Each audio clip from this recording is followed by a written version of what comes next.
qui ont autant de voisins. Donc pour nous, la paix a un sens encore plus grand, c'est-à-dire faire la paix avec tous tes voisins, avec tous tes prochains, et naturellement la paix avec ceux qui sont à l'intérieur du pays même, c'est-à-dire les différents peuples qui composent notre beau pays.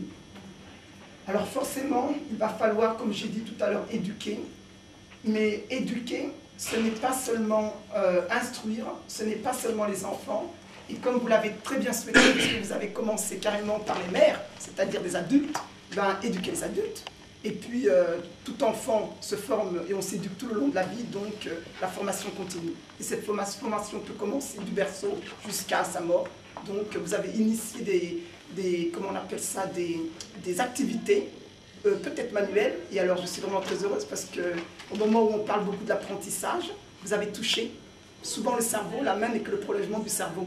Et donc, en leur donnant ces travaux qui ont l'air tout simples, ben, vous faites actionner un cerveau qui est formidable.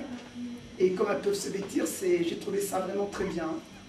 Alors nous sommes non seulement les enfants, comme j'ai dit donc, mais tout homme et toute femme, et tout au long de leur vie.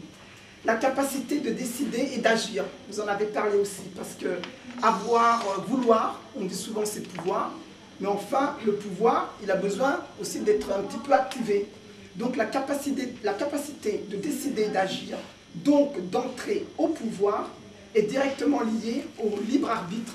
Donc, il concerne des hommes et des femmes libres. Or, pour pouvoir être libre, il y a nécessité pour l'individu d'avoir sa libre conscience. Et on ne peut avoir une libre conscience quand on est entravé. Donc il faut briser les chaînes. Et pour briser les chaînes, on ne peut le faire qu'en ayant la paix. La paix fait sauter toutes les chaînes, qu'elles soient mentales ou physiques.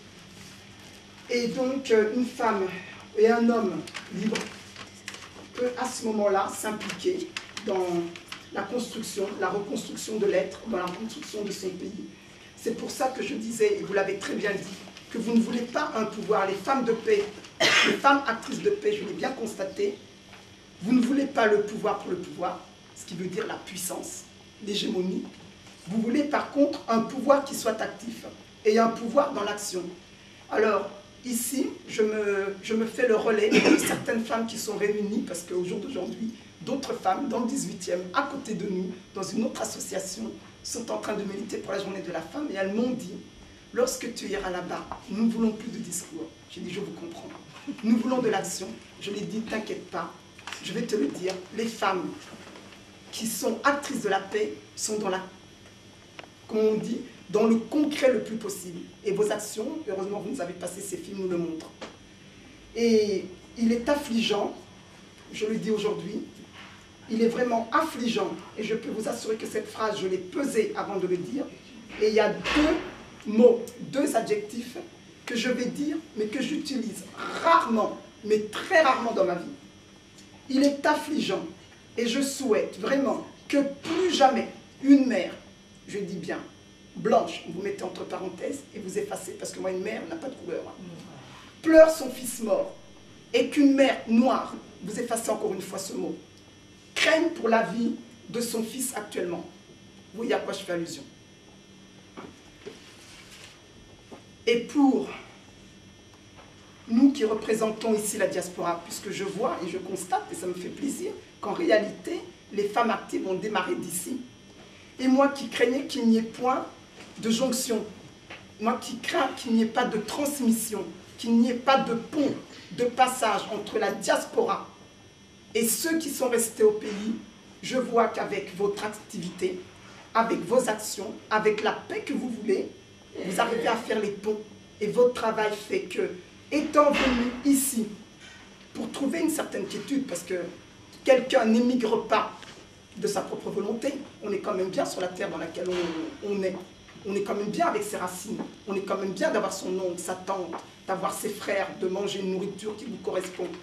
Mais quelqu'un qui émigre, je le dirai toujours, n'émigre pas fort, n'émigre certainement pas de sa propre volonté, quelque chose l'y pousse. Et actuellement, les choses qui poussent les gens le plus souvent à l'immigration, c'est la guerre. Donc si on a la paix, franchement, je pense que personne n'aimerait quitter son pays et resterait forcément dans son pays. Et comme j'ai dit, en temps de paix, à ce moment-là, on peut rétablir les relations. Et en rétablissant les relations, j'ai aimé le démarrage avec le train. Parce que les trains, c'est un moyen de communication. Or, lorsqu'on communique, on véhicule quoi? Et ça l'a été dit. On véhicule des êtres humains et on véhicule ce qu'on produit.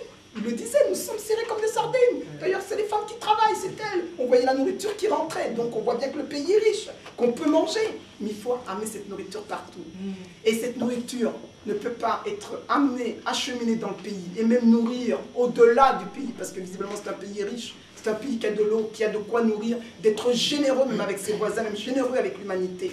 Et bien, cette générosité-là, toutes ces semences-là, grâce à la paix, et bien, elles peuvent éclore. Eh bien, en reconstituant le pays, en remettant les transports, en mettant les moyens de communication, et il y a un joli passage que vous venez de nous faire, puisque vous avez permis que la diaspora tourne son regard en arrière et regarde du côté un peu de ses racines. Et écoutez, je dis vraiment merci aux femmes de paix, actrices de paix, j'aime beaucoup le mot acteur, hein, parce que dans toute chose, il faut l'animer. Hein. Pour animer, ben, il faut être acteur. Et nous sommes un petit peu ici des acteurs aussi, hein. Toute vie, comme on dit, un peu un théâtre, nous sommes acteurs. Alors maintenant, il y a une chose très importante que je vais encore dire ici, en dehors de l'autre phrase que je viens de dire par rapport aux femmes, c'est que ce travail que nous faisons, j'ai été, encore une fois, je me suis dit décidément, aujourd'hui, on m'a beaucoup tendu la main, on m'a beaucoup facilité le travail. J'ai écouté cet homme policier. Il a les mêmes soucis qu'ici. Je me suis dit, mais c'est incroyable. On pourrait croire que le monde est très loin, mais on est à Kinshasa comme à Paris. On est à Kinshasa comme en banlieue parisienne, c'est-à-dire il y a le feu. Nous, dans les immeubles, il y a le feu. D'ailleurs, tristement, il y a eu certains immeubles qui ont brûlé dans Paris, je crois. Hein, nous avons des souvenirs un petit peu tristes. Mais le feu, il n'y a pas un pays, pas une cité, pas une ville, et je pense d'ailleurs que les cités unies pourraient réfléchir là-dessus, qui ne connaissent ce genre de problème. Et je l'ai vu se débattre. Il a aussi les petits voyous, comme on dit, certains vont dire racailles. Hein, on met entre parenthèses, qui mettent la pagaille. Et donc, ce n'est pas qu'ici, visiblement, c'est chez nous aussi. Et je pense que ça doit être un peu dans toutes les villes du monde qui sécrètent ce genre de problème. Alors, je voulais dire, du moins pour notre diaspora, puisqu'ici, ce sont les femmes de paix du Congo, je pense qu'il y a une priorité aussi absolue, mais je pense que votre travail n'est pas que là-bas, il est ici aussi. Hein. Il y a aussi une priorité absolue de lutter contre les haines et les désespoirs. Et notamment les haines et les désespoirs de la nouvelle génération. Et les haines et les désespoirs de la nouvelle génération, elles ne sont pas seulement là-bas. Vous allez constater qu'elles sont ici, les événements récents viennent de nous le montrer. Alors, celle-ci, laissée à son libre arbitre, et quelqu'un m'a même dit libre arbitre total, parce que quelqu'un qui arrive à se défaire de tous les liens familiaux, de la communauté, religieux, qui est un être, je dirais carrément un électron libre, les électrons libres, actuellement, sont capables de reproduire les conditions de la guérilla urbaine. Alors, pour éviter cela, je dis simplement, et cette guérilla urbaine, j'ai carrément utilisé le mot de anti-paix. Elles sont carrément anti-paix. Et comme ici, les questions de la paix, je souhaite vraiment, et moi aussi je lance